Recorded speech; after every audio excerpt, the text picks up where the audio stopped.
Marks பிறந்த நாளின் மகிழ்ச்சி என்பது ஒரு உலகு தழுவிய மகிழ்ச்சி. இந்த மகிழ்ச்சியை வர்க்க கண்ணோட்ட பொருளில் அளவிடும் போது எப்படி மார்க்ஸ் தன்னுடைய வாழ்க்கையில ஒரு முறை குறிப்பிட்ட போது, எண்ணற்ற மனிதர்களை யார் மகிழ்ச்சி அடைய செய்கிறார்களோ அவர்கள்தான் எண்ணிறைந்த மகிழ்ச்சியை அடைகிறார்கள் என்று சொன்னார்.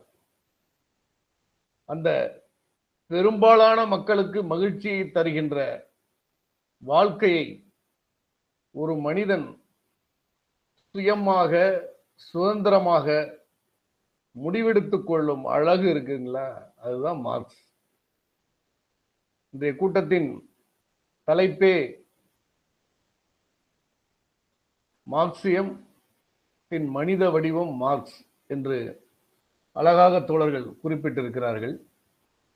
இதை இன்னொரு கோணத்தில் நாம் அதன் வர்க்க உள்ளடக்கத்தோடு புரிந்து சொன்னால்,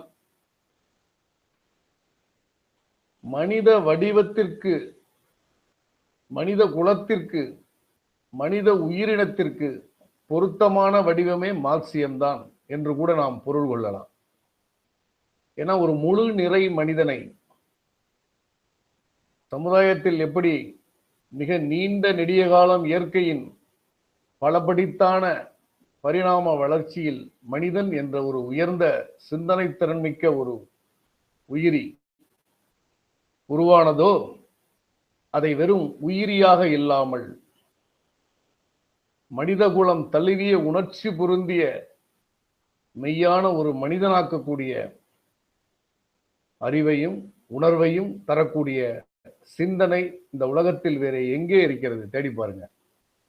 எவ்வளவோ நல்ல சிந்தனையாளர்கள் இருந்திருக்கிறாங்க, நல்ல அன்பை போதித்திருக்கிறார்கள், உலகம் நல்லா இருக்கணும்னு பொதுவா சொல்லியிருக்கிறாங்க. ஆனால் இந்த உலகம் இருப்பதற்கு காரணமான உழைப்பவர் நல்லா இருக்கணும்னு சொன்னவர் யாரு? அப்படிப்பட்ட ஒரு சிந்தனைக்கு ஒரு மனிதன் முதலில் வர்றது இருக்கு இல்லைங்களா, அதனுடைய வரலாறே நம்ம மிக ஈர்க்குது. நம்ம எப்படி ஒரு இயற்கையின் ஒரு அங்கம் என்பது போல, சாதாரணமா போய் ஒரு அருவியை போய் பார்க்கிறோம். அதுல முதல்ல நமக்கு அறிவுபூர்வமா என்ன பொறுத்தவரை நெடுநேரம் பார்க்க முடியுது, அது ஈர்க்குது. ஏன்னா நம்மில் ஒன்று, அதில் ஒன்று, இயற்கையின் அங்கம். நாம இந்த ஹார்மனி ஒத்திசைவுன்னு சொல்லுவோம் இல்லைங்களா, கடலை போய் பார்க்கிறோம், அப்படியே கடலை ரொம்ப நேரம் உட்கார்ந்து பார்க்க முடியுது. மனித மனம் விரிவடைகிறது. இந்த உலகத்துல நாமும் ஒரு ஆள், அவ்வளவுதான் அப்படிங்கிற ஒரு மண்ட கணத்தெல்லாம் கூட அந்த இயற்கை நம்ம தட்டும். சில இடங்கள்ல நாம ஒன்றும் பெரிய ஆள் கிடையாது. இப்போ உலகு தழுவிய ஒரு இயற்கையின் ஒரு அங்கமாக இருப்பதே நம்ம ஈர்க்குது என்றால், இந்த உலகத்தையே தழுவிக்கொள்ளும் ஒரு சிந்தனை மார்க்ஸ் எவ்வளவு ஈர்க்கணும்? அது அந்த அளவுக்கு உணர்கிறோமா? ஒரு விஷயத்தை நம்ம ஒரு பயன்பாட்டு அடிப்படையில் பரிசீலிப்பது ஒன்று. ஆனால் மனிதனுக்கு எது சிறந்தது, உகந்தது, அப்படிப்பட்ட தன்மையோடு அணுகக்குள்ள மார்க்ஸ் பயங்கரமா ஈர்க்கிறார். அவர் வாழ்க்கை வரலாற்றை உணர்வுபூர்வமாக படித்த யாரும் ஒரு பலவிதமான கண்ணீர் என்றால் அதை பொதுவான கண்ணீர்னு ஏதோ அழுகை சோகம் அப்படி கிடையாது. ஆனந்த கண்ணீர், அந்த மனிதன் பட்ட துன்பத்திற்கான கண்ணீர், இது எல்லாமே நமக்குள்ள ஒரு ததும்பம். நினைச்சு பார்த்தா ஏதோ பிரமித்து விலகுவதாக இல்லை. எப்படி இயற்கையை சொன்ன இல்லைங்களா, நம்மில் ஒருவர் ஏன் மார்க்ஸை போல நம்மளால இருக்க முடியல என்ற தாக்கத்தை மார்க்ஸ் நமக்கு கொடுப்பார். அவர் ஏதோ தெய்வ நிலைக்கு உயர்த்தி, ஏப்பா மார்க்ஸ்பா, மார்க்ஸை போல ஒருத்தர் எழுத முடியலன்னு சொல்லிக்கலாம், மார்க்ஸை போல என்னால் சிந்திக்க தெரியலன்னு சொல்லிக்கலாம், அதுக்கு வாய்ப்பு இல்லாம இருக்கலாம். மார்க்ஸை போல உழைக்கும் மக்களுக்காக ஏன் வாழ முடியவில்லை என்ற வினாவை நம்முள் எழுப்புகின்ற ஒரு பதில்தான் மார்க்ஸ். அவருடைய வாழ்க்கையை எந்த இடத்தில் வேணாலும் பாருங்க, எங்கேயுமே ஒரு படி இல்லைங்க முதலாளித்துவத்துக்கு. ஒரு சந்தர்ப்பத்தில் அவர் சொன்னாரு, இந்த உலகத்தோடு முரண்படுவதற்காகவே நான் வந்ததாக கருதி கொண்டேன்னாரு. இந்த உலகம் என்று அவர் சொல்வது இந்த முதலாளித்துவ உலகத்தினுடைய முரண்களை. இப்படி ஒரு மனிதன் தன்னை என்னவா உணர்ந்து கொள்றாங்கிறது இருக்கு இல்லைங்களா, அது மிகப்பெரிய அற்புதம். சிந்தனையின் அழகு. ஒவ்வொரு மனிதனும் தன்னை இந்த உலகத்தின் ஒரு பிரதிநிதியாகவும் தன்னை ஒத்த மனிதர்களுக்காக என்ன செய்ய முடியும், எப்படி வாழலாம்னு சிந்திக்கிறது இருக்கு இல்லைங்களா, அந்த சிந்தனை தாங்க முதல்ல நல்ல சிந்தனை. மிகப்பெரிய அறிவு, பொருளை கண்டுபிடிக்கிறது அதெல்லாம் ஒரு பக்கம் இருக்கட்டும். மார்க்ஸே சொன்ன மாதிரி 17 வயதில் அவருடைய ஆய்வு கட்டுரை கல்லூரியில் எழுதக்குள்ள என்ன சொன்னாரு, ஒருவன் தனக்காக மட்டும் சிந்தித்தால் ஒரு மிகப்பெரிய கவிஞனாகலாம், எழுத்தாளராகலாம், பொறியியலாளராகலாம், இல்ல மருத்துவராகலாம், விஞ்ஞானி ஆகலாம். தனக்காக என்று சொல்வது தன் அறிவுக்காக மட்டும் நாட்டம் கொண்டு இருந்தான். ஆனால் பிற மனிதருக்காக சிந்திக்கும் போதுதான் அவன் உண்மையான மனிதனாகிறான். அப்படிப்பட்ட மனிதனாகதான் என்னுடைய விருப்பம் அப்படின்னா, அவர் இந்த விவரம் தெரிந்த நாளிலிருந்துன்னு சொல்லுவாங்க இல்லைங்களா, அப்ப இந்த சமுதாயத்தை எப்படி பார்த்திருக்கிறார் இல்லைங்களா, இந்த சமூகம் உலகத்தின் இயக்க போக்குகளின் மீது ஒரு தன்னார்வமாக முதல்ல மனசை செலுத்துறது இருக்கு இல்லைங்களா, அதை மார்க்ஸ்லேருந்து நம்ம கத்துக்க வேண்டியது. மார்க்சிடம் என்று கற்றுக்கொள்வது என்றால் அதுக்கு ஒரு பொதுவான முறையில சொன்னா சுருக்கமான பொருள் என்ன, உலகத்தின் ஒவ்வொரு அசைவையும் கற்றுக்கொள்வதுதான் மார்க்சிடம் நம்ம கற்றுக்கொள்ற முதல் பார்வையை பெறணும். எப்படி ஒரு கடல் தன்னுடைய அழுத்தத்தை, அந்த காற்றின் அழுத்தத்தை எப்படி ஒரு அலைகளாக வெளிப்படுத்திக்கிட்டே இருக்கும் இல்லைங்களா, ஓயாத அலைகள் மாரி தொடர்ச்சியா, அது போல மார்க்சின் வாழ்க்கை, அவரை சுற்றி இருந்த உலகம் அந்த சமூக அழுத்தத்தை தத்துவ அரசியல் அலைகளாக அவர் தன்னுடைய சுற்றுப்புறத்தில் ஏற்படுத்திக்கிட்டே இருந்திருக்காரு. அவருடைய வாழ்க்கையின் எந்த பகுதி, அவருடன் பழகிய தோழர்களுடைய நினைவு குறிப்புகள், நம்ம எங்க போய் பார்த்தாலும் மார்க்ஸை பற்றி பலரும் சொல்வது என்றால் எதையாவது ஒன்றை அவர் புதுசா கற்றுக்கொண்டே இருப்பாரு, தெரிஞ்சுக்கிட்டே இருப்பாரு. வந்தவங்கள்ட்ட உங்களுக்கு தெரிஞ்சதை சொல்லுங்கன்னு கேட்பாரு. அப்ப மனித குலத்தினுடைய சகலமும் தழுவி கொள்ளும் அந்த ஆர்வம், தெரிந்து கொள்ள வேண்டிய ஆர்வம் என்று இல்லைங்களா, அப்ப உலகத்தின் இயக்கப்போக்கை தெரிந்து கொள்கின்ற ஆர்வம், அந்த புறநிலையின் மீது காட்டக்கூடிய அந்த தன்னார்வம் என்கின்ற அந்த ஒரு இதுவும் நம்ம மார்க்ஸ்லேருந்து கத்துக்க வேண்டியிருக்கு. ஏன்னா மார்க்ஸ் பிற்பாடு மார்க்சியம் என்ற கோட்பாடு தோற்றுவித்தவராக உணரப்பட்ட போது இவ்வளவு பெரிய வேலை செஞ்சிருக்காருன்னு மலைத்து போறோம். மார்க்ஸ் மட்டும் எப்படி உருவானாரு, நம்மை போன்ற ஒரு குடும்பத்துல பிறந்த ஒரு சாதாரணமா வந்த ஒரு மனிதர் தாங்க. இந்த நேரத்தில் அவருடைய தாய் தந்தையை நான் மிக மதித்து போற்றுகிறேன், வணங்குகிறேன். எப்படிப்பட்ட மனிதனை மார்க்ஸ், எத்தனையோ இன்றைக்கு குடும்ப சூழ்நிலை, அவங்க ஏழைகளாக இருக்கட்டும், கொஞ்சம் வசதி படைத்தவர்களாக இருக்கட்டும், தன் நோக்கத்திற்கு எதிராக தன்னுடைய மகன் சிந்திச்சா, சே உன்னை போய் பெத்தம் பாரு, உன்னால 10 பைசா பிரயோஜனம் உண்டா, கஷ்டப்பட்டேன், வளர்த்தேன், எப்படியெல்லாம் செஞ்சிருப்பேன், இத்தனை ஆஸ்பத்திரிக்கு தூக்கிட்டு போயிருப்பேன், இப்படி இருக்கிறியே, கட்சி அது இதுன்னு ஊருன்னு போய் இப்படி வீணா போறியே, நீ எல்லாம் உனக்கு நன்றி இருக்காடா, எப்படி இந்த தேர்தலில் இப்ப தோத்தோன்னு ஜனங்களை பார்த்து நன்றி இருக்காடான்னு கேட்கறாங்கல்ல, அந்த மாதிரி குடும்ப உறவுகளிலும் வர்க்க கண்ணோட்டம் பிரதிபலிக்க பார்க்கிறோம். அப்ப அந்த தாய் தந்தைக்கு இருந்திருக்காதா? இருந்திருக்கு. மார்க்சினுடைய தந்தை பல நேரங்களில் மார்க்சினுடைய இந்த தீவிர போக்கை, இந்த சிந்தனை போக்கை, தனக்குன்னு ஒரு பிழைப்பை தேடிக்கொள்ளாமல் இவன் இப்படியே சிந்திக்கிறானே, இவன் எதிர்காலம் என்ன ஆகுமோன்னு பயந்திருக்கிறாரு, அக்கறைப்பட்டிருக்கிறாரு, பையனுக்கு அறிவுரை சொல்லியிருக்கிறாரு. ஆனால் ஒரு நாளும் அவருடைய சுதந்திரத்தை வெட்டி குறுக்கும் அளவுக்கு மூர்க்கமாக அவர் போவே இல்லை. இன்னும் சொல்ல போனா மார்க்சுக்கு இந்த உலகை அறிமுகப்படுத்திய முதல் ஆசிரியனாக அவருடைய தந்தை தான் இருக்கிறார். வரலாற்றை படிக்கிறப்ப அவருக்கு நிறைய பைபிள் கதைகளாக இருக்கட்டும், அவர் கிறிஸ்துவ மதத்தை ஈவராக இருந்தாலும் அதை பின்பற்றி இருக்கிறாங்க. பல்வேறு சிந்தனையாளர்களை அறிமுகப்படுத்தினதா இருக்கட்டும், உலகத்தில் என்னென்ன மாதிரி புத்தகம் இருக்கு படிங்கிறதா இருக்கட்டும், இது எல்லாத்தையுமே அவங்க தந்தை செஞ்சிருக்கிறாரு. எப்பேற்பட்ட மனிதர்! மார்க்சின் பிறப்பை எண்ணி மகிழ்கிற இந்த தருணத்தில் அவருடைய தந்தையை எண்ணி நான் ரொம்ப மகிழ்றேன். அந்த தந்தை தாயை எப்படிப்பட்ட ஒரு மனிதரை உருவாக்கி இருக்கிறாங்க. அதுக்கு உறுதுணையா அவர்களுடைய நோக்கங்கள் வேறவா இருக்கலாம், வருத்தங்கள் கூட இருந்திருக்கலாம். ஆனா எந்த கட்டத்திலும் மார்க்ஸ் தன் வாழ்க்கையை எப்படி வடிவமைத்துக் கொள்ள வேண்டும் நான் என்ற சுதந்திரத்தை இழக்கவே இல்லை. அதற்கு போராடுகிற தன்மை இருக்கு இல்லைங்களா, தன்னுடைய சொந்த உணர்ச்சிகளுக்கு எதிராக எவன் தீவிரமாக போராடுகிறானோ அவன்தான் மேலதிகமான வளர்ச்சியை பெறுகிறான், புரட்சியாளராக மாறுகிறான். மார்க்ஸ்க்கு மட்டும் இருந்திருக்காதா? அவருடைய கற்ற கல்விக்கு அதுக்கும் அவரை ஒட்டிய சமூகத்துல நல்ல ஒரு மனைவி, அதுவும் அழகான காதலி, நல்ல குடும்பம், இப்படி வாழலான்னு அப்படி நினைச்சா என்ன தவற? ஆனா அவர் என்ன நினைக்கிறார்? ஏன் இந்த உலகத்தினுடைய போக்கில் ஒரு பகுதி மக்கள், உழைத்து வாழக்கூடிய மக்கள் இவ்வளவு துன்ப துயரத்துல ஏன் அழுத்தப்படுறான்? இதுக்கு என்ன காரணம்? நல்லா இருக்கணும்னு பல பேர் அவருக்கு முன்னாடி சிந்திச்சிருக்கிறாங்க. அதனாலதான் மார்க்சியத்தினுடைய சிறப்பாவே தோழர் லெனின் என்ன சொல்லுவார்னா, இது நாள் வரை கதம்பவாத சோசலிசம் உலகத்துல நிறைய இருந்தது, தொழிற்சங்க இயக்கங்கள்ல பரவி இருந்தது, சோசலிசத்தை கனவு கண்டவர்கள் இருந்தார்கள். ஆனால் இந்த உலகத்தில் அனைவருக்கும், குறிப்பாக உழைக்கும் வர்க்கத்திற்கு சமத்துவத்தை உருவாக்குவது எப்படி? மார்க்ஸ் சொன்னது போல வியாக்கியானம் செய்வதில்லை, இதை எப்படி மாற்றுவது என்று சமூக விதிகளை, இந்த சமூகத்தின் உள் இயங்கு விதிகளை முதல்ல ஆராய்கிறார் மார்க்ஸ், கற்றுக்கொள்கிறார். அப்படி பார்க்கிறப்ப பாட்டாளி வர்க்கம் தான் சோசலிசத்தின் சிற்பி என்பதை விஞ்ஞானபூர்வமாக நிறுகிறார். இதுதான் மார்க்சியத்தின் மிக முக்கியமான சிறப்புன்னு லெனின் குறிப்பிடுவார். ஏன்னா இந்த முடிவுக்கு பல பேர் வரல, நிறைய கற்பனாவாத சோசலிஸ்டுகள் இருந்தாங்க. சோசலிசம்னாலே முற்போக்குன்னு இல்லை, பிற்போக்கு சோசலிசவாதங்கள் இருந்ததையெல்லாம் லெனின் சொல்லுவார், மார்க்ஸ் காலத்துல எப்படி இருந்தது.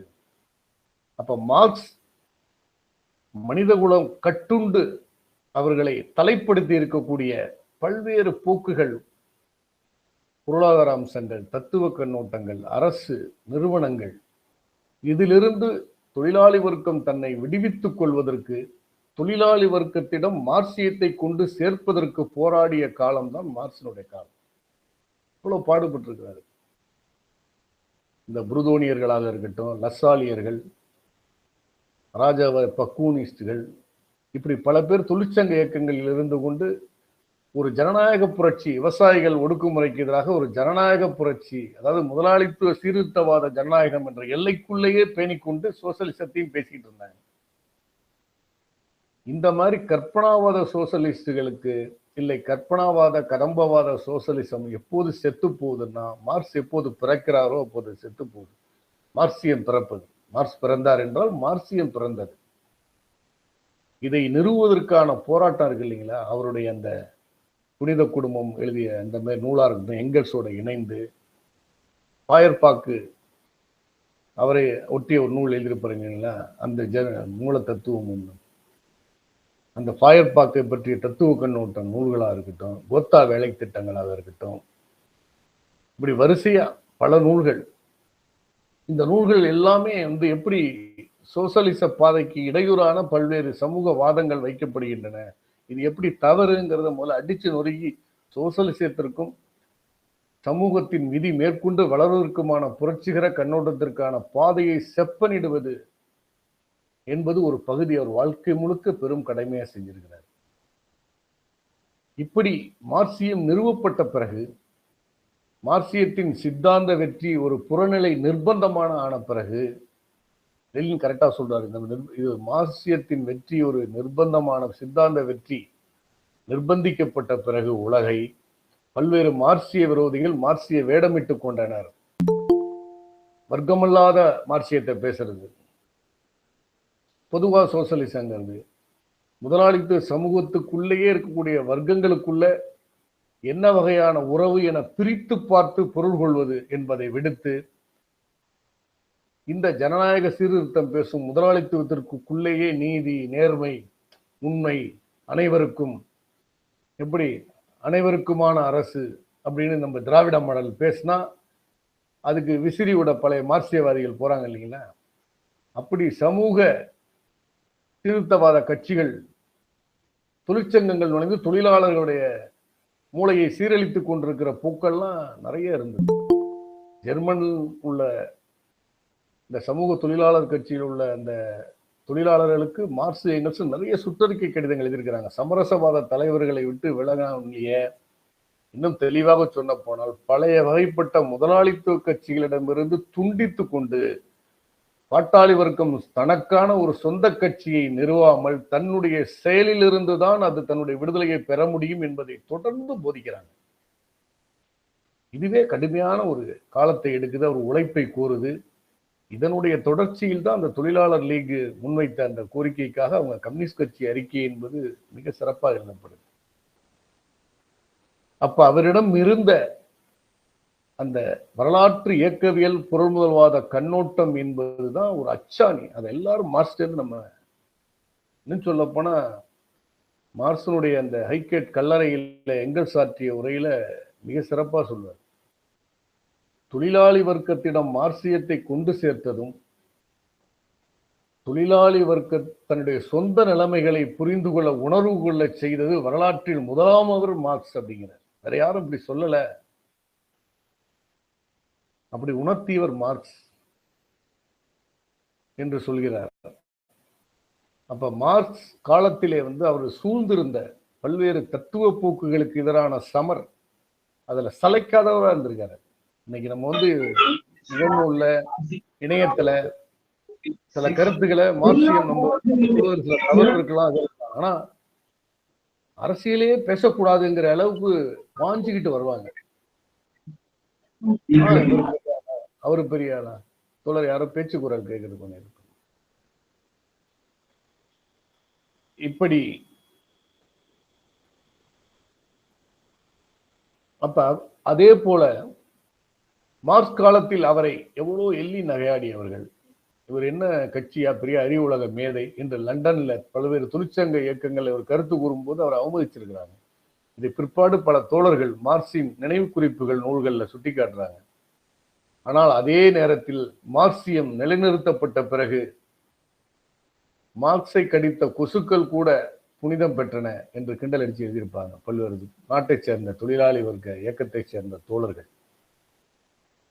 இப்ப எவ்வளவு கடுமையா போராடி இருப்பார். இதுக்கு சளைச்சு போறது கிடையாது. நம்மளும் அவர்கிட்ட இருந்து கத்துக்க வேண்டிய பண்பு. நம்ம ஒரு சித்தாந்தம், இதுதான் மார்க்சிய லெனினியம், இது சரின்னு கருவிக்குள்ள கூட அதை பிரச்சாரம் செய்கிறோம். அதை பிரச்சாரம் செய்கின்ற போக்கில எதிர்கொள்ளக்கூடிய தனிப்பட்ட அவமானங்கள், நம்மளை திட்டுவான், கெட்ட வார்த்தை பேசுறான், இணையத்துல பாக்குறோம்ல, அவ்வளவு என்னை கூட திட்டுறாங்க, ஆத்திரம் வருது அவங்களுக்கு. என்ன அப்படி சொல்றீங்க, என்ன அப்படி சொல்றீங்க, நீ அதை பண்ணிட்டியா, இதை பண்ணிட்டியா, ஏதோ பண்றோம், கருத்து முதல்ல சரியா, நீ வைக்கிறது எதை சுற்றி இருக்குது. மார்க்ஸ் என்ன சொல்லி இருக்கிறாரு, அதுதான் எங்கெல்ஸ் அந்த கல்லறையில சொல்றாரு. மார்க்ஸுடைய போதனைகள் முழுக்க முழுக்க ஏதாவது ஒரு வகையில் முதலாளித்துவத்தினுடைய அரசு, நிறுவனங்கள், அதிகாரம், தொழிலாளர் வர்க்க ஒடுக்குமுறை, இதை தூக்கி எறிவதற்கான போதனையாக இருப்பது அதன் சிறப்புங்கிறார்.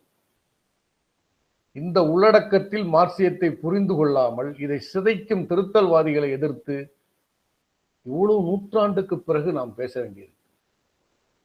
ஏன்னா இன்னைக்கு ஒரே அழுகாட்சி காவியமா இருக்கு. வைரமுத்துவனுடைய கருவாட்சி காவியம் இருக்கு. கம்யூனிசம் தோத்ததுக்கு பின்னடைவுக்குள்ளானதற்கு கூட இவங்க இவ்வளவு அழமாட்டாங்க போல.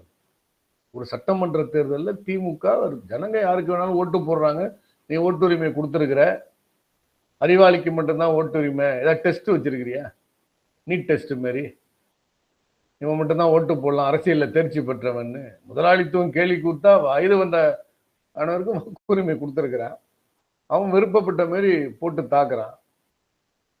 இதுல ஒரு கோஷ்டி வெற்றி பெற்றுச்சு புதுசா வந்ததுங்கிறதுனால ஜனங்களை திட்டுறான், அவனை திட்டுறான், கருத்து சொன்னா நீ அவன் ஆளுங்கிறான், இவன் ஆளுங்கிறான். அப்ப இவர்கள் என்ன வகைப்பட்ட அரசியல் பார்வையை பெற்றிருக்கிறார்கள்? மார்க்சியம் எந்த உள்ளடக்கத்திலிருந்து பரிசீலிக்க சொல்லுது? மார்க்ஸ் மிக தெளிவா ஜெர்மன் தொழிலாளி வர்க்கத்துக்கு எழுதக்குள்ள மிக தெளிவா சொல்றாரு, ஜனநாயக புரட்சி என்பதை கூட நீண்ட நெடுங்காலம் இந்த முதலாளித்துவ ஜனநாயகம் வாழ வேண்டும் என்ற அர்த்தத்தில் தொழிலாளி வர்க்கம் கையாளக்கூடாது, அதை தூக்கி எறியறதுதான் நம்ம வேலை. குறிப்பிட்ட கட்டத்தில் அதனுடைய சாதகத்தை பயன்படுத்திக் கொள்கிறோமே ஒழிய அதற்காகவே வர்க்கமற்ற முறையில் அணுகுவது. தெளிவா மார்க்ஸ் இருந்து கற்றுக்கூடியது வர்க்க பார்வை தாங்க. தத்துவமா இருக்கட்டும், இலக்கியமா இருக்கட்டும், பொருளியல் தன்மைகளை பற்றி விவரிப்பா இருக்கட்டும், அனைத்திலுமே வர்க்க கண்ணோட்டத்தை துல்லியமா மதிப்பிடுகிற ஆஹா மார்க்ஸை எத்தனை பேர் இப்படி ரசிச்சு, இப்படி கிருபானந்த வாரியார் முருகனை உருகி உருகி அப்படியே உள்ளர்த்தமா சொல்லுவாரு. அது பக்தி மார்க்கம், அவருக்குள்ள சரக்குக்கு அவர் செய்யறாரு. ஆனா மார்க்சியத்தை நுணுக்கமாக ஒவ்வொரு துறையிலும் பொருத்தி புரிந்து கொள்ள வேண்டிய தேவை இன்னைக்கு முன்ன விட நமக்கு ரொம்ப நிறைய இருக்கு. அதனால்தான் அவரிடமிருந்து மிக சிறப்பாக கற்றுக்கொண்ட மாணவராக தோழர் லெனின், அவருடைய இந்த சந்தர்ப்பத்துல நீங்க அவசியம் இந்த மார்க்சியத்தின் வரலாற்று வளர்ச்சியின் சிறப்பியல்புகள் லெனின் ஒரு எழுதியிருக்கிறார். லெனினுடைய நூல்கள் தொகுக்கப்பட்டிருக்கும் பல கட்டுரைகள். அந்த நூலை தோழர்கள் அவசியம் வாசிங்க. அற்புதமா விளக்கியிருப்பார். அதுல மார்க்சின் வரலாறு என்ன புத்தகத்தில் உள்ளது அப்படின்னு திரும்பி பேச வேண்டிய அவசியம் இல்லை. உங்களுக்கு அதாவது நூல் பேரை சொல்றேன். மார்க்ஸ் எங்கல்ஸ் வரலாறை பற்றி லெனின் எழுதியதை அநேகமா செந்தளத்துல கூட போட்டிருக்காங்க. ஒவ்வொருவரும் அதை வாசிக்கணும். அந்த எசன்ஸ் ஒரு பழத்தினுடைய சாறை கொடுப்பது போல நம்ம தோழர் லெனின் அதை அழகா சொல்லியிருப்பாரு. அவர் ஆசியா, ஐரோப்பா, ரஷ்யாவில் புரட்சி நடந்த பிறகு உலகின் மார்க்சியத்திற்கு விதிக்கப்பட்ட தத்துவத்திற்கு வருங்காலம்னு ஒரு தலைப்புல கட்டுரை எழுதியிருப்பார். அற்புதமான கட்டுரை, அவசியம் படிக்கணும். அவர் என்ன சொல்றாருன்னா 1913 எழுதியிருக்கிறார் பிராவ்தால. இனியும் மார்க்சினுடைய வெற்றி இலக்கு அதனுடைய வரலாற்றுக்கு பொருத்தப்பாடு என்பது இன்னும் அதிகம் தேவைப்படுகிறது. இனியும் அது வெற்றி பெறும்ங்கிறார். 1913 சொல்றாரு. அவர் ரஷ்ய புரட்சியோட பொருத்தி சொல்கிறார். அந்த காலகட்டத்திலே அங்குள்ள திருத்தல்வாதிகளை எதிர்த்து திரும்ப மார்க்சின் மாணவனாக தோழராக தன்னுடைய காலத்து கடமைகளை தோளில் ஏந்தி லெனின் போராடி இருக்கிறார் ரஷ்யால. அப்ப அவரு அழகா சொல்லுவாரு, வர்க்கமற்ற சோசியலிசம் பேசுறது, வர்க்கமற்ற சமூக நீதினு வளர்றாங்கல்ல, வர்க்கமற்ற கம்யூனிசம் பேசுறது, இப்படி பேசுபவர்களை இனிமேல் வரலாற்றில் ஆஸ்திரேலியா கங்காரு போன்ற ஒரு உயிரினத்தின் பக்கத்தில் கூண்டில் வைக்கப்பட வேண்டியவர்கள் அப்படிங்கிறது. அப்ப மார்க்சியத்தை வர்க்கமற்ற முறையில் பேசுவது, கையாள்வது என்ற போக்கு இப்ப நம்ம சுற்றுச்சார்புல பார்க்கிறோம். அப்ப மார்க்சியத்துக்கு வந்தடைவதற்கு முன்பு என்னவாக இருந்தார் என்பதை அவர் வரலாற்றிலிருந்து பல நூல்கள் இருக்கு. நீங்க மார்க்ஸ் பிறந்தார் தாங்க அற்புதமான நூல். அதை படிக்கணும். ஒவ்வொருத்தரும் படிப்பது என்பது எப்படின்னா உணர்ந்து படிக்கணும். சும்மா பரீட்சைக்கு படிக்கிற மாதிரி படிக்க தேவையில்லை. நேரம் கிடைக்கிறப்பெல்லாம் எடுத்து திரும்ப திரும்ப படிக்கலாம். நம்ம வாழ்நாள் முழுக்க வாழ்நாள் நூல்னு நான் சொல்லுவேன். இந்த மார்க்ஸ் பிறந்தார் சில நூல்கள் அப்படி இருக்குது. என்னவா அவர் தன்னுடைய காதல், அன்பு, குடும்ப பாசம், தோழர்களுடைய உறவு, எதிரி வர்க்கத்தினை பற்றிய மதிப்பீடு, எல்லாவற்றை பற்றியும் ஒரு கருத்தோடே வாழ்றாருங்க. அவர் என்ன மாதிரி அவருடைய இப்ப இவ்வளவு துரத்தப்பட்டிருக்கிறார் வறுமையில. நமக்கெல்லாம் ஒரு சின்ன இது வந்தா கூட கஷ்டமா இருக்கு. அப்பெல்லாம் மார்க்ஸ் தான் நம்ம நினைச்சு அந்த வாழ்க்கையை படிக்கக்குள்ள அதுதான் உறந்துருது. பின் வைக்காத கால உறுதியா இரு, முன்னேறு. அந்த காலத்துல நினைச்சு பாருங்க. முன்னுதாரணம் மிக்க நம்ம இன்னைக்கு மார்க்ஸ் எழுதினீங்க இத்தனை டஜன் கணக்கான நூல்கள். லெனின், தோழர் ஸ்டாலின், தோழர் மாவோ, ஹோசிமின், இப்படி பல தோழர்கள் எழுதிய பல வழியா ஒரு நாட்டுல புரட்சி செஞ்சு முன்னுதாரணத்தை ஏற்படுத்தி தொழிலாளி வர்க்கத்தை அமைப்பாக்கி வெற்றியை சாதித்து இத்தனையும் செய்து பிறகு மலைக்கிறோம், திகைக்கிறோம், எது பாதையும் தெரியாம சில நேரத்தில் மயங்குகிறோம். ஆனா அன்னைக்கு மார்க்ஸுடைய நிலவரம் என்ன? தத்துவ உலகத்தில் முதல் முறையாக பிரவேசிக்கக்குள்ள அவர் ஒரு சிறு இளைஞனாக, மாணவனாக எப்படி ஒரு தனி வீரனா நின்று போராடி இருக்கிறாருங்க. இப்ப மார்க்சியத்தை ஏன் நம்ம உயர்ந்து போட்டுறோம்? அது ஒரு சமூக ஏதோ நம்ம பிடிச்சிருக்குது கனவு, நமக்கு பிடிச்ச ஒரு கனவு, பிடிச்ச ஒரு விஷயங்கிறது மட்டுமல்ல, அறிவியல் பூர்வமாக நிரூபணப்படுத்தப்படுகிறது. சமூக வளர்ச்சி விதிகளை சரியா சொல்லியிருக்கு. உலகத்துல எதையோ பெருசா பேசுறான். அன்றாடம் இந்த உலகம் இயங்குவதற்கு அடிப்படையான உழைக்கும் வர்க்கம், அதற்கும் மூலதனத்துக்கும் உள்ள உறவை பற்றி எவனாவது எழுதியிருக்கான? எவ்வளவு பெரிய அறிவாளியா இருக்கட்டும், அவர்கள் அறிவை நம்ம கணிசமான அளவுக்கு மதிக்கிறோம், குறைச்சி மதிப்பிடல. ரிக்கார்டாவா இருக்கட்டும், அந்த மாதிரி பல்வேறு பொருளாதார நிபுணர்கள் வரலாற்றில் உள்ளவங்களா இருக்கட்டும், இன்னைக்கு இருக்கிற நவீன பொருளாதார வல்லுநர்களா இருக்கட்டும், அவர்களுடைய துறை சார்ந்த அறிவை மதிப்பது வேற. ஆனால் ஒரு மனிதருக்குரிய முறையில் இதெல்லாம் ஏன் நடக்குது, எதுக்கு நடக்குது, அப்ப மூலதனத்துக்கும் தொழிலாளர் உழைக்கும் வர்க்கத்துக்குமான உறவு என்ன, இந்த உபரி மதிப்பு கோட்பாடு என்றெல்லாம் அவர் உருவாக்கின மாரி யாராவது வரலாற்றுல எவனாவது செஞ்சிருக்காங்களா? இது எவ்வளவு பெரிய மலைக்க வைக்கும் பணி. மிக மனித குலத்துக்கு மிகவும் சேவை செய்த ஒரு பணி. மனித குலத்துக்கு எவ்வளவு சேவை செஞ்சிருக்கிறாரு மார்க்ஸ். இது ஏதோ தொழிலாளி வர்க்கத்துக்கு உரியவர் என்று மட்டும் பார்க்க முடியாதுங்க. ஒரு மனிதனை முழு மனிதனாக்கக்கூடிய பண்பியல் பரிணாமத்திற்கு ஒரு அடிப்படையை கொடுத்தவர் மார்க்ஸ் என்ற முறையில் அது சகலருக்கும் போய் சேர வேண்டிய கருத்து. இன்னைக்கு சின்ன சின்ன விஷயங்கள்ல கூட நேரடியாக வர்க்கம், அரசு அரசியல் நமக்கு தெரியாம இருக்கலாம், ஆனால் சமூக உறவுகள் தெரியப்படுத்தி கொண்டிருப்பது என்ன? 10 பைசா இல்லாம இன்னைக்கு கட்சிக்கு வேலை செய்ய ஆள் கிடையாது. காசை வாரி இறைச்சாங்க தேர்தல்ல. மக்கள் ஓட்ட காசையும் வாங்கிட்டு மாத்தி போட்டாங்கன்னு கதறாங்க. உனக்கு நேர்மை இல்லையான்னு கேட்கிறான். ஜனங்க ஏண்டா நீ நேர்மையா சம்பாதிச்சியான்னு அவன் கேட்கிறான். அப்ப இந்த இவர்கள் உருவாக்கிய உலகத்தின் விதிகளுடைய முரண்பாடுகள் எப்படியெல்லாம் வெடிக்குது பாருங்க. சொந்த வாழ்க்கையில குடும்பங்கள்ல வெடிக்கலையா? ஏய் உன்கிட்ட 10 ரூபாய் கேட்டா இப்படி பேசுறியா அப்படின்னு அப்பா பேசுறதும், பையன் என்ன இந்த நிலைமைக்கு ஆளாக்கி விட்டு ஒரு உதவி கேட்டா செய்ய மாட்டேங்கிற, சொத்தை வச்சுக்கிறேன்னு அப்பனையும் சில பேர் கூலிப்படைய பிறகு பிறரை வெட்டுறது கூலிப்பட வச்சது போக சொந்த குடும்பத்தில் உள்ளவங்க வெட்டுறது கூலிப்பட வைக்கிறான். குடும்ப உறவுகள் எந்த மனித மதிப்பீடும் இல்லாமல் வெறும் காசு பண வர்த்தக உருவாக்கி விட்டது முதலாளித்துவம்னு கம்யூனிஸ்ட் கட்சி அறிக்கையில மார்க்ஸ் எழுதுறாருன்னா இல்லாத எழுதுறாரு. இல்லாதும் பொல்லாதும் கற்பனையா எழுதுற புராணங்களை ஆஹா ஓஹோ ரொம்ப ராமாயணம் அந்த ராமாயணம் ஊங்கிறீங்க. ஏண்டா மனித உறவை நம்ம வாழ்க்கையில் அன்றாடம் ரிஃப்ளெக்ட் ஆகக்கூடிய, வெளிப்படுத்தக்கூடிய, வாழ்க்கைக்கு தேவையான கருத்தை மார்க்சியம் தான் சொல்லுது. அதனால்தான் நான் தொடக்கத்திலே சொன்னேன், அற்புதமான தலைப்பை வேறு ஒரு கோணத்தில் பார்த்தால் மனிதன் என்பவனுக்கு பொருத்தமான பண்பியல் வடிவமே மார்க்சியம் தான், அரசியல் வடிவமே மார்க்சியம் தான். வேற எதையும் பொருத்த முடியாது. மனிதன்கிற ஒரு கருதுகோளுக்கு பொருத்தமான ஒரு சித்தாந்தம்னா அது மார்க்சியம் தான். அதனுடைய வளர்ச்சியை, மனித சமூக வளர்ச்சியை தடுக்கின்ற காரணிகளை அடித்து தகர்ப்பதற்கு அது ஒரு விடுதலை கோட்பாட்டை முன்வைக்குது. அந்த வகையில் தான் செய்ய முடியுங்கிறது அது சயின்டிபிக்கா நிறுவுது. அப்ப மார்க்ஸ் அவருடைய இளம் பருவத்தில் முதலில் ஒரு தத்துவ பார்வைக்கு எல்லா இதையும் படிக்கிறார். அவர் எல்லா நூல்கள், இலக்கியம், மார்க்ஸ் படிக்காத இலக்கியங்களா? சும்மா அல்ஜீரியா நாட்டு ஒரு இலக்கியத்தை படிச்சுட்டு அந்த பகுதியிலேருந்து வர தோழத்தை கேட்கிறாரு, அவரு படிக்கலைங்கிறாரு. இது படிக்கலையா? அப்படி நல்லா இருக்குமே, இதுல இந்த கருத்து இருக்கு அப்படிங்கிறாரு. இப்படி பலவிதமாக மொழிகளை கற்றுக்கொள்ற ஆர்வம், ஏன்னா உலகத்தை தெரிந்து கொள்ற ஆர்வத்திலிருந்து மனிதர்களால் உருவாக்கப்பட்ட சகலத்தையும் கற்றுக்கொள்வதுன்னு லெனின் சொல்லுவார் இல்லைங்களா? முதலாளித்துவ சமுதாயத்துல உருவாக்கப்பட்டதை கத்துக்கிறது வேற, முதலாளித்துவத்தை கத்துக்கிறது வேற. ஏன்னா மனிதர்கள் தான் உருவாக்குறாங்க. முதலாளித்துவம் உருவாக்கிடுச்சு. சில பேர் முட்டாள்தனமா பேசுறான். இப்ப தேர்தலை பற்றி நாம் ஏதாவது ஒரு விமர்சனம் வச்சா, நீங்க தான் தேர்தலே புறக்கணிக்கிறீங்களே, அதை பத்தி பேசுறீங்கிறான். முட்டாள், நம்ம தான் கடவுளே புறக்கணிக்கிறோம், மதம் வேண்டாங்கிறோம். அதனால கோயிலுக்குள்ள வந்து சாதி தீண்டாமை கடைபிடிக்கப்படுவதோ இல்ல தமிழில் அர்ச்சனை வேண்டும் சொல்வதோ அப்படி பேசக்கூடாதா? அது ஒரு ஜனநாயக கோரிக்கை இல்லையா?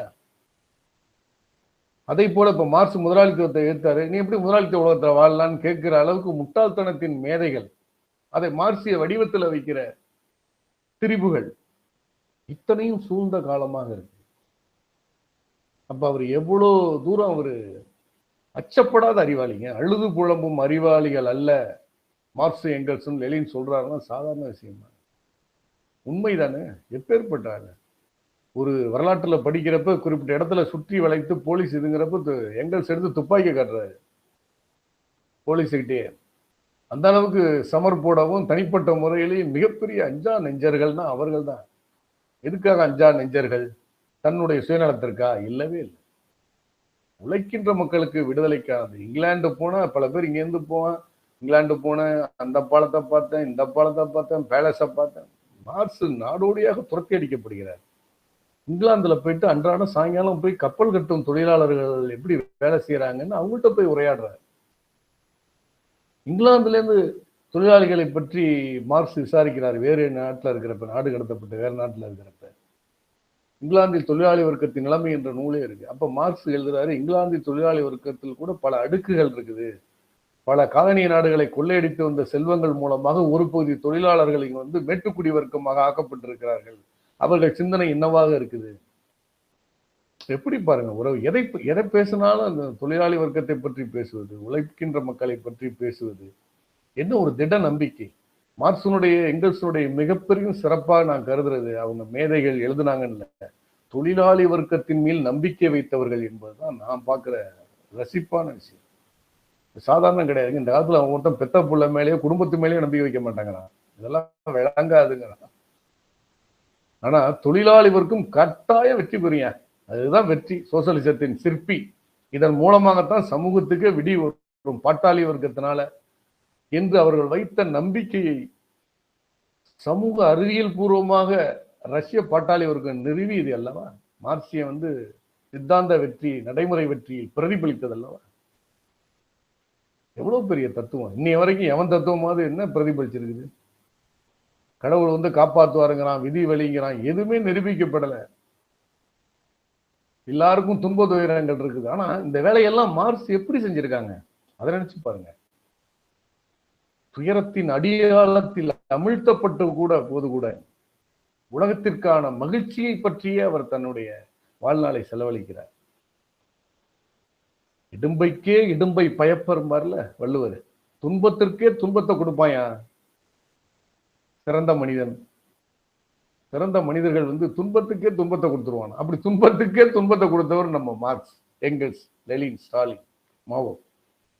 எப்படிப்பட்ட மனிதர்கள். எங்க தலைவர்கள் மாரி உலகத்துல வேற எவையா இருக்கான்? அவனை ரசிக்காம, அவர்களுக்கு போதனைகளை பேசாம, நீ போட்டு இங்க இருக்கிற மு.க. ஸ்டாலினுக்கு ஜோசப் ஸ்டாலின் கோட்டை போட்டு ஒரு ஆள் கவிதை எழுதி போட்டிருக்காங்க.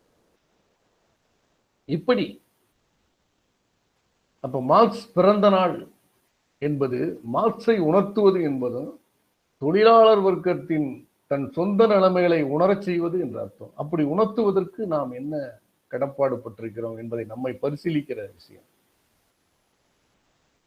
நம்மை சுற்றி இருக்கக்கூடிய உழைக்கக்கூடிய மக்களிடம் நாம் என்ன உறவு வைத்திருக்கிறோம், அவர்களிடம் என்ன கற்றுக்கொள்கிறோம், அவர்களிடம் என்ன அரசியல் உரையாடல் அன்றாடம் மேற்கொள்கிறோம், நம்முடைய வாழ்க்கையின் நேரம் யாரோடு அதிகம் செலவழிக்கப்படுகிறது, இதையெல்லாம் பரிசீலிக்கக்கூடிய நாளாகவும் இந்த மார்க்சின் பிறந்த நாள் நம்மிடம் கூறுகிறது. மார்க்ஸ் என்ன மகிழ்ச்சியா, மார்க்ஸை விட யார் மகிழ்ச்சியா வந்திருக்க முடியாது? பணக்காரன் கூட அப்படி வாழ்ந்திருக்க முடியாது. அவ்வளவு துன்ப துயரங்களுக்கு இடையிலும் மார்க்ஸுடைய அந்த வாழ்க்கை நினைவு குறிப்புகளை பல தோழர்கள் எழுதியிருக்கிறாங்க. ரொம்ப ஜாலியா இருப்பாங்க. கொஞ்ச நேரம் கிடைச்சிட்டா குழந்தைங்களை முதுகுல தூக்கிட்டு யானை விளையாட்டு விளையாடுறது, எங்கல்ஸ்ட சித்தப்பான அந்த பிள்ளைங்க ஏறிக்கிறது, சிரித்து மகிழ்வது, ஏதாவது ஒரு கதையை எடுத்து சொல்லி இந்த கதாபாத்திரம் போல நடிச்சு காட்டுறது. ஷேக்ஸ்பியர் நாடகத்துல ஒரு கதாபாத்திரத்தை எடுத்து மகள்களுக்கு சொல்லிக் கொடுப்பாராம் மார்க்ஸ். அது மாதிரி நடி, இந்த வசனத்தை பேசுன்னு சொல்லி கொடுத்து இப்ப செய்ய வச்சு ரசிக்கிறது. குழந்தைகள் விளையாட்டில் கூட சமூகத்தினுடைய பல்வேறு கேரக்டர்களை உருவாக்கி காட்டுறது. எவ்வளவு ஜென்னி என்ற அந்த அவள் கார்ல் மார்க்ஸின் துணைவு என்பது மட்டுமல்ல, தொழிலாளி வர்க்கத்தின் தோழராக இருந்தவர். புற்றுநோயால் சிரமப்பட்டு இறந்திருக்கிறாங்க. எவ்வளவு கொடுமையை அனுபவிச்சிருக்கிறாங்க. நினைச்சா அவங்களால நல்லா வாழ முடியாதா, பிழைக்க தெரியாதா? ஒரு மார்க்ஸ், ஜென்னி ரெண்டு பேரும் இறந்த பிறகு நீண்ட நாள் கழிச்சு இந்த வில்லியம் லீப்னட் தோழர் போய் பார்ப்பாரு. அந்த பழைய இடத்த ஞாபகம் வச்சுட்டு அவர் வீட்டை, இங்கதானே மார்க்ஸ் இப்படி நம்மோட இப்படி பேசிட்டு இருந்தாரு, இங்கதானே எங்கல்ஸ் பேசுவாரு, இங்கதானே ஜென்னி தோழர் வருவாங்க. அந்த அன்னையை, அவங்க வீட்டுல இருந்த அந்த பணிப்பெண் ஹெலன் டெமுத், அதை எழுதுறப்ப லீப்னட் மிக அழகா ஒரு நகைச்சுவையா அவன் எழுதுவாரு. எப்பேற்பட்ட பெரிய மனிதனும் அவன் வீட்டு வேலைக்காரர்கள் பார்வையில் சிறிய மனிதனாக தெரிவான். அதே போல அவ்வளவு இயல்பாக மார்க்ஸை கையாண்டு பேசுவாங்க நகைச்சுவையா. தோழர்களுடைய சிரிப்பொலிகளும் சீரியஸான உரைகளும் வாதங்களும். சாதாரண வரக்காப்பியை குடிச்சுக்கிட்டு யாரு வந்தாலும், பல நாட்டு தொழிலாளர்கள் தஞ்சமென மார்க்ஸ் வீட்டுக்கு வந்திருக்காங்க அந்த லண்டன் தெருவுல. எப்படிப்பட்ட வாழ்க்கை, உலகம் தழுவிய வாழ்க்கை. இதெல்லாம் ரசிக்க கத்துக்கணும். ஏதோ துன்பம் துன்பம் ஒரு பகுதி மட்டும் கிடையாது. எது துன்பம் எது இன்பம் என்று அறிந்து கொள்பவனால்தான், இன்பத்தின் விலை அறியாதவனால் இன்புறவே முடியாதுன்னாரு எல்கனிவ்னு சொல்லக்கூடிய ரஷ்ய கவிஞர். இன்பம்னா எதுன்னு தெரியாது, துன்பம்னா எதுன்னு தெரியாது, தத்துவம்னா எதுன்னு தெரியாது. இப்படியே காத்தல இலவம் பஞ்சு போல பறப்பதல்ல மனித வாழ்க்கை. தெரிந்து கொள்ள வேண்டாம். தெரிந்ததை சுற்று வட்டாரத்தில் மார்க்ஸ் எப்படி அலையலையாக தன்னுடைய அரசியல் கருத்துக்களை தாக்கத்தை ஏற்படுத்திக்கிட்டே இருந்திருக்கார் உலக தொழிலாளி வர்க்கம் முழுக்க. முதலாவது அகிலத்தில் கூட அவருடைய அணுகுமுறை மிக சிறப்பாக இருந்ததுன்னு பல பேர் எழுதுவாங்க. முதல் முறையா பெண்களை எல்லாம் உறுப்பினர், பெண் தொழிலாளர்களை இதில் உறுப்பினர் ஆக்கணும்னு கோரிக்கை வைக்கிறாரு. தேவையற்ற ரகசியம் அப்படி இப்படின்னு பீதி விட்டாதீங்க. மார்க்சியம் அப்படி என்பது ஏதோ ரகசிய கோட்பாடு கிடையாது. தொழிலாளி வர்க்கத்தின் வெகுஜன அரசியலை பேசுற அளவுக்கு அதை கொண்டு செல்லணும். ஆனால் அந்த பாட்டாளி வர்க்க விடுதலை என்பதில் உறுதியாக இருக்க வேண்டும். என்ற வகையில் அந்த வர்க்க உள்ளடக்கத்தோடு எப்போதும் அதை கையாண்டிருக்கிறாங்க. மார்க்ஸா இருக்கட்டும், எங்கெல்ஸா இருக்கட்டும், மார்க்சிய ஆசான்களாக இருக்கட்டும். எவ்வளவு பெரிய தாக்கம்! ஒரு சித்தாந்தம் எத்தனை மனிதர்களை உருவாக்குகிறது. மார்க்சியத்தின் தாக்கம் எங்க வந்துச்சு? பகத்சிங் சிறையில் இருக்கக்குள்ள நினைக்கிறார் இல்லையா? லெனினை நினைக்கிறாரு, மார்க்ஸ் நினைக்கிறாரு. ஏதாவது தடுக்க முடியுதா முதலாளித்துவத்தால? எப்படிப்பட்ட உணர்வுகளை, பிறருக்காக வாழக்கூடிய அந்த மனித உணர்வை, அதனால்தான் அடிக்கடி சொல்லுவேன், கம்யூனிசம் என்பது மனித உயிரின் பரிணாமங்கிறது வேற, உணர்வியலின் பரிணாமமாக இருக்குது. அதுதான் முதன்மையானது. இப்படிப்பட்ட மார்க்ஸ் தன் காலத்தின் கடமையாக எதை கருதினாரோ அதில் சமரசம் இல்லாமல் பாட்டாளி வர்க்க கண்ணோட்டத்துடன் அதற்காக உழைப்பது, அஞ்சாமல் நிற்பது, தன்னுடைய வாழ்க்கையை அதற்கான சேவையாக மாற்றிக்கொள்வது, இந்த எண்ணற்ற உழைக்கும் மக்களின் மகிழ்ச்சி தான் தன்னுடைய மகிழ்ச்சி என புரிதலில் நிறைவுடன் அந்த வேலையை செய்வது, மன ரீதியாக ஒரு வேலையை நிறைவா எடுத்துக்கொள்ளதாங்க அதை சிறப்பாகவே செய்ய முடியும். நம்மிடம் எந்த வேலையில் விருப்பத்தை உருவாக்கி கொண்டு செய்கிற வேலைக்கும் கடமையேன் செய்கிற வேலைக்கும் உள்ள வேறுபாடு நமக்கே தெரியும். மற்றவங்க கண்டுபிடிக்கிறத விட நமக்கே முதல்ல தெரியும். அப்ப இதையெல்லாம் மார்க்சிடமிருந்து நாம அவர் வாழ்க்கையில கற்றுக்கொள்ள வேண்டியது. அவர் நம்மை போன்ற ஒரு மனிதர் தான். அவருக்கும் அழுகை உண்டு, சிரிப்பு உண்டு, சோகம் உண்டு. எல்லாவற்றையும் தாண்டி பாட்டாளி வர்க்க அன்பு, உழைக்கும் மக்களுக்காக உறுதியாக நிற்பது. நாங்கள் பெரிய சக்தி தவிர்க்க இல்லாம வரலாற்றில் நீ உருவாக்குகிற தனக்குத்தானே நீ சவக்குழி தோண்டிக்கூடிய வர்க்கம்டா நீ. ஆனால் வளரக்கூடிய வர்க்கம் நாங்க. இன்றைக்கு பின்னடைவாக இருக்கலாம். மார்க்ஸ் தொடங்கக்குள்ள எப்படி இருந்திருக்கும்? இன்னைக்கு நம்ம பல பேரை பார்க்கிறோம். என்ன ஒரு சின்ன அமைப்பு, 4 பேர் இருக்கிறாங்க, பேசுறாங்க, எழுதுறாங்க, என்ன பண்ணிடுவாங்க. சில பேர் நம்மை பார்த்து நகைக்கக்கூடிய பிறவிகளும் இருக்குல்ல. மார்க்ஸை பார்த்து அப்படிதான் நகைத்தார்கள். என்ன மார்க்ஸ் எங்கல்ஸ் 2 பேரும் உட்காந்து எழுதியிருக்காங்க, பேசிட்டு இருக்கிறாங்க, ஒரு சின்ன கூட்டம் அப்படின்னு. எப்படி பெரிய ஒரு பௌதீக சக்தியாக மாறியது. கருத்து பற்றி கொண்டால் பௌதீக சக்தியாக மாறும்னு தோழர் மாவோ சொன்னதெல்லாம் எவ்வளவு ஒரு யதார்த்த உலக தழுவிய உண்மை அது. அதனாலதான் அஞ்சுறான். மார்க்ஸ் தெளிவா ஒரு இடத்துல அழகா சொல்லியிருப்பாரு. மார்க்ஸும் எங்கல்ஸும் 2 பேர்ல யாரோ சொல்லியிருப்பாங்க. முதலாளித்தவருக்கும் அச்சப்படுவது எதை பார்த்து என்றால், பாட்டாளி வர்க்கம் சிறியதாக இருந்தாலும் அது சுயேட்சை தன்மையில் வளர்வதை பார்த்துதான் அது அச்சப்படுகிறதுங்கிற. இப்ப நம்ம சிறியதா இருப்பதல்ல பிரச்சனை, சுயேட்சை தன்மையோடு நம்முடைய அரசியலை பேசுகிறோமா? பாட்டாளி வர்க்க சுயேட்சை அரசியல் நம்மள்கிட்ட இருக்குது. அதை பார்த்துதான் ஆளும் வர்க்கம் அஞ்சுது. அப்படித்தான் நம்மளுடைய பழைய மூதாதையர்கள் பல தோழர்களை பார்த்து ஆளும் வர்க்கம் அஞ்சி இருக்குது. மார்க்ஸை பார்த்து அஞ்சியதை போலவே இந்தியாவில் எத்தனை தோழர்கள், அவர்களுடைய வழிமுறைகள் தவறுகளாக இருக்கலாம், அமைப்புகள் பலவாக இருக்கலாம், எத்தனை தோழர்கள் மிக சிறப்பாக தங்களுடைய வாழ்க்கையை வழங்கினாங்க. இதுக்குதான் மார்க்ஸ் தானே உந்துதலா இருந்திருக்காரு. மார்க்சியம் எவ்வளவு ஒரு நம்ம சுயேட்சை தன்மையாக பட்டாளி வர்க்க அரசியல் நடை என்பது தனித்தன்மையாக இருக்க வேண்டும். இதை புனிதம், புனிதவாதிகள் யார் புனிதவாதி? நீங்க தான்டா முதலாளித்துவ புனிதவாதிகள். மார்க்சியத்தை அதன் உள்ளடக்கத்தோடு பேசுவது புனிதவாதம் அல்ல. அதுதான் வெகுஜன மக்களுக்கு தேவையான ஒரு சமூகவாதம். அது நீ பேசுவது சுயநலவாதம். புனித கோட்பாடு, புனிதவாதம் என்ற பெயரிலே சொல்லிக்கொண்டு நீ முதலாளித்துவத்தின் புனிதத்தை காப்பதற்கான புனித திருத்தூதர்கள் நீங்க. இதையெல்லாம் பாலிமிக்ஸா, கருத்தியல, அரசியல அடித்து பேச வேண்டிய தேவை இருக்கு. நமக்கு தனிப்பட்ட கோபங்கள்ல வர்க்க கோபம் தான்.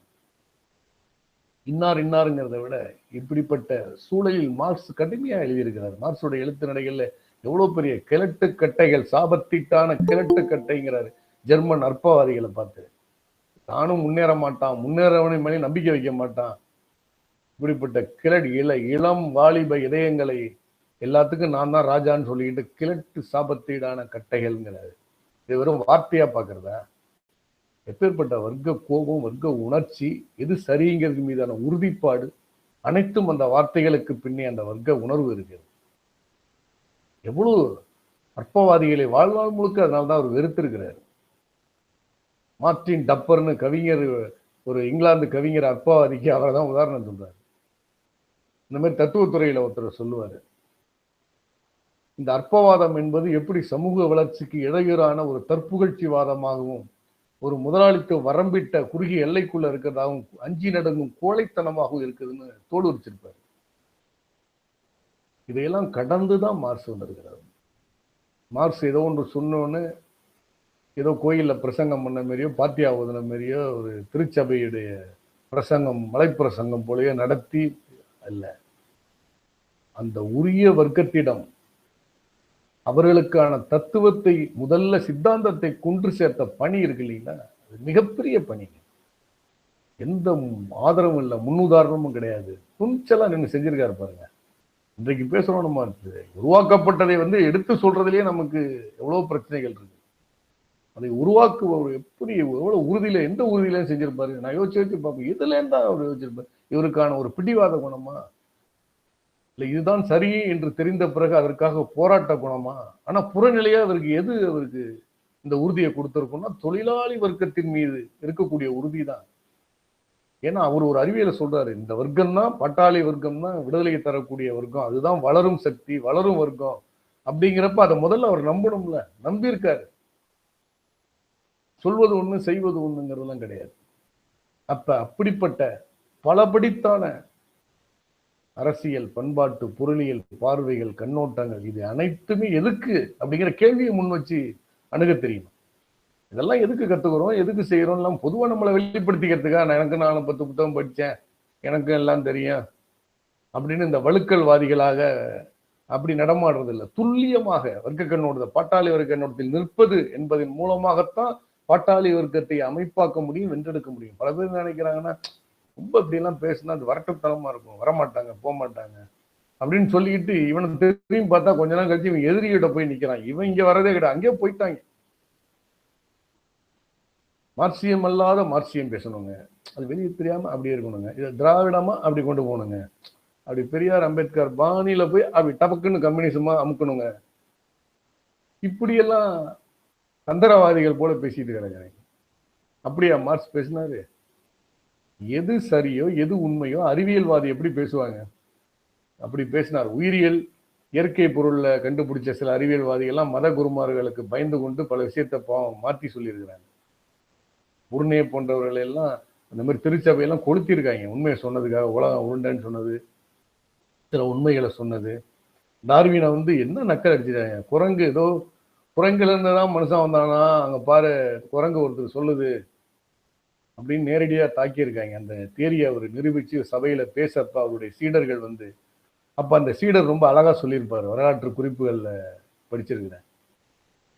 நான் குரங்கிலிருந்து வந்தவன் என்பதில் எந்த அவமானப்படவும் தேவையில்லை, நிச்சயம் உங்களிடமிருந்து வரவில்லைன்னு பாதிரிகளை பார்த்து சொல்லுவாரு. என்ன ஒரு தனிப்பட்ட துறையில ஒரு தேரி அறிவியல் உண்மையை கண்டுபிடித்தவனுடைய அஞ்சாமை, ஆற்றல், உறுதி, அவனோட உயிர் தியாகம் எந்த துறையிலங்க ஒரு மார்கோனியா ஒரு இதை கண்டுபிடிச்சவனா இருக்கட்டும், சில பேர் காதை இழந்திருக்கிறாங்க. ஒவ்வொன்றுக்கும் அர்ப்பணிப்பு இல்லாத எதுவுமே கிடையாது. ஒரு அறிவியல் பொருளை கண்டுபிடிப்பதில் கூட அப்படி இருக்கிறப்ப சமூக விடுதலையை சாதிக்கணும்னா முதலாளித்துவ ஒருக்கம் சும்மா விடுவான, நம்மளை விட்டுருவான மார்க்சியம் பேச. இல்லை அவன் கூடயே போய் அப்படியே கொஞ்சம் அப்படி ஸ்டாலினை ஜெயிக்க வச்சு அப்படியே திமுக அப்படி ஜெயிக்க வச்சோம்னா அப்படியே போய் பாசிசத்தை அப்படி அடிச்சிடலாம் அப்படின்னு. என்னையா முதல்ல ஸ்டாலின் ஒண்ணு கம்யூனிசம் பேச விடுவாரா? திமுக அனுமதிக்குமா? அப்ப இப்படிப்பட்ட கேள்விகளை எழுப்பி அரசியல் பேசினாலே கோபம் வருது. சுற்றி வளைத்து பார்த்தால் அரசியல் பேசாத ஒரு அரசியல் உருவாக்குவது, கோஷ்டி பஜனை பாடுவது, இப்படிப்பட்ட போக்கெல்லாம் மார்க்சியத்தின் பெயரால் செய்யப்படக்குள்ள நம்ம அதை தாக்கி தகர்க்க வேண்டியது. யாரோ திமுககாரங்க செய்யறாங்க, அவங்க கட்சி கொள்கை, அதை நம்ம விட்டுறலாம்.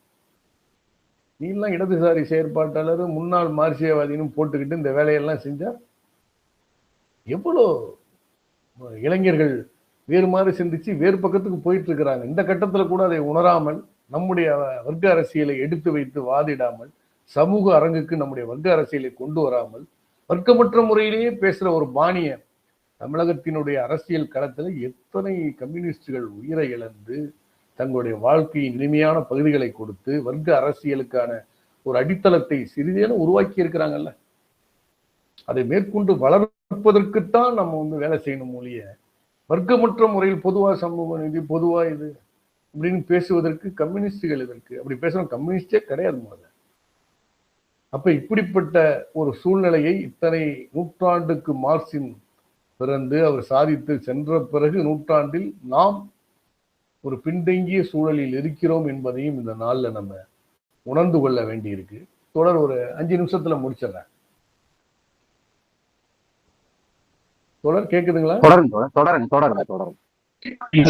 அப்ப மார்க்சியம் பேசுவது என்பதுன்னா நம்ம சுற்றியுள்ள நிலைமைகளை பற்றி பேசுவது. இதுல தொழிலாளி வர்க்கத்துக்கு உரியது எது என்று அந்த அரசியலை பேசுவது.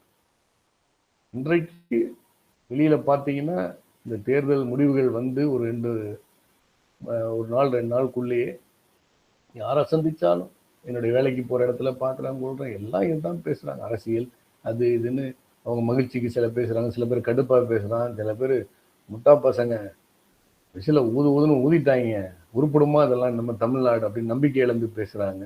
என்னமோ இதுக்கு முன்னாடி மிகப்பெரிய தொழிலாளி வர்க்கத்துக்கு சாதகமான ஒரு ஆட்சி இருந்த மாதிரியும் இப்பதான் இருண்ட காலமா இப்படி சில கருத்துக்களை சொல்லி பீதி விட்டுறாங்க. 2020 இயேசு வர போகிறாருங்கிற மாதிரி இப்படி பண்ணிட்டீங்களே. ஆனா பாருங்க, கூட்டணி கட்சியில் இருக்கக்கூடிய ஒரு சிபிஎம் செயலர் கூட ஒரு முறை ஒரு டிவி பேட்டியில சரியா விமர்சனம் பண்ணாரு. என்னங்க திமுக விமர்சிக்கிறீங்க, உங்களை கடுமையா பார்ப்பாங்களே. ஆமா, அவங்க பொற்கால ஆட்சியில பூந்து நாங்க குடைச்சல் கொடுக்குறோம்னு நினைக்கிறாங்கன்னு சொன்னாரு. அந்த அளவுக்காவது அவர் சொன்னார். இப்ப பாலகிருஷ்ணன் அதுக்கு மேல போய் சொல்றாரு. எலெக்ஷன் ரிசல்ட் வந்த பிறகு 5ல் 2 பழுத்தோன அவர் ரொம்ப வெம்பி போய் எங்களை மதிக்கவே இல்லை, யாரு கேட்டோம் கொடுக்கல அப்படின்னு சில விமர்சனங்களை வைக்கிறார். அதாவது கூட்டணியில் இருக்கிற கட்சிகள் கூட அரசியல் உரிமையோட அந்த தோழர்கள் பேசுறாங்க. அந்த அளவுல நான் வரவேற்கிறேன். ஆனா அவங்களோட கூட்டும் கிடையாது, சீட்டும் கிடையாது, ஒரு புறோ நோட்டும் கிடையாது, ஒப்பந்தம். ஆஹா ஓஹோன்னு என்ன இருந்தாலும் தமிழகம் இப்படி ஆயிடுச்சு, இனிமே பாசிசம் வந்துடும், ஆஹா ஓஹோன்னு. பாசிசம் வந்தாலும் சரி, ஏற்கனவே இருக்கிறதையும் சரி, உழைக்கின்ற மக்கள் ஏற்று போராடுறாங்களா இல்லையா? ஒரு தூய்மை பணியாளர்கிட்ட பொருளாதார வகைப்பட்ட ஒரு அடக்குமுறை வரக்குள்ள நின்று போராடினாங்க. எவனும் சும்மா இருக்க மாட்டாங்க மக்கள். பாட்டாளி வரைக்கும் துள்ளி எழுது. ஒரு அளவுக்கு மேல ஒடுக்குமுறையை சகித்து கொள்ள முடியாத ஒரு வடிவமற்ற அரசியல் கூட இருக்கும். அது கம்யூனிசமா இல்லாம கூட இருக்கலாம். போராடுறாங்கல்ல, சும்மாவா இருந்தாங்க? பாசிச எதிர்ப்பு போராளி ஆட்சி இருந்துச்சுன்னு சும்மா இருந்தாங்களா? அவங்க மேல பாசிசத்தை நீங்க ஒடுக்கிறப்ப அடிச்சு போறாங்க. அப்ப நீங்க எல்லாம் எங்க போனீங்க? இதை பற்றி யாராவது பேசுனீங்கன்னா?